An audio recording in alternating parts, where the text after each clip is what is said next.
I said, you know that God, the Almighty Creator, is the God of war. And, he didn't know that. He said, I thought Christians were always turned the other cheek. And I said, oh no, sometimes Christians will slap your face off, make you put it back on yourself.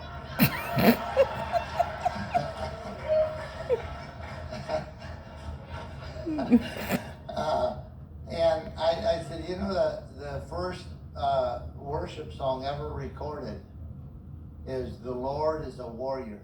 The Lord is his name. He has destroyed his enemies, and they will never rise again. And, Ron said, really, I didn't know that.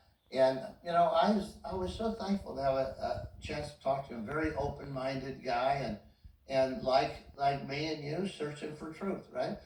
And he had been misled. And he said, I just thought it was all two-bit, half-horse, limp-wristed, just be a doormat for everybody.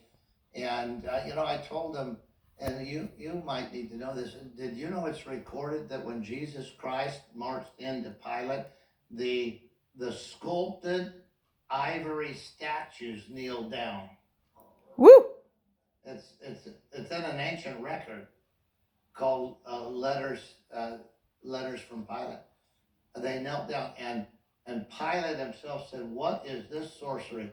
He said, "Everybody go out and send the Nazarene in alone." And Christ came walking in, and it was all these big 20-foot marble statues of the Caesars who were worshipped as gods.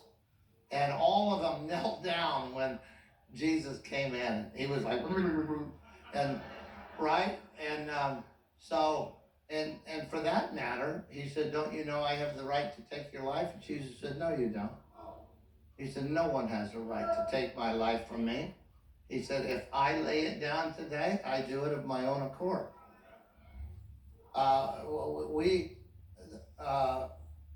The enemy has used predominantly the Catholic Church, but others have contributed. Now it's very rampant for what I call the Wussification of Christianity. Mm-hmm. And it's taken the bite out of Christianity. And so I was able to share with Ron. I said, you haven't been turned off by authentic Christianity. You've been turned off by a bastardization of religion, a misrepresentation of who the Christ was. And if we understand this right, it is glorious. And true Christianity brings out the very best and the highest of a man and of a woman, and of a child for that matter, because that's the divine pattern. By the way, let me just say this.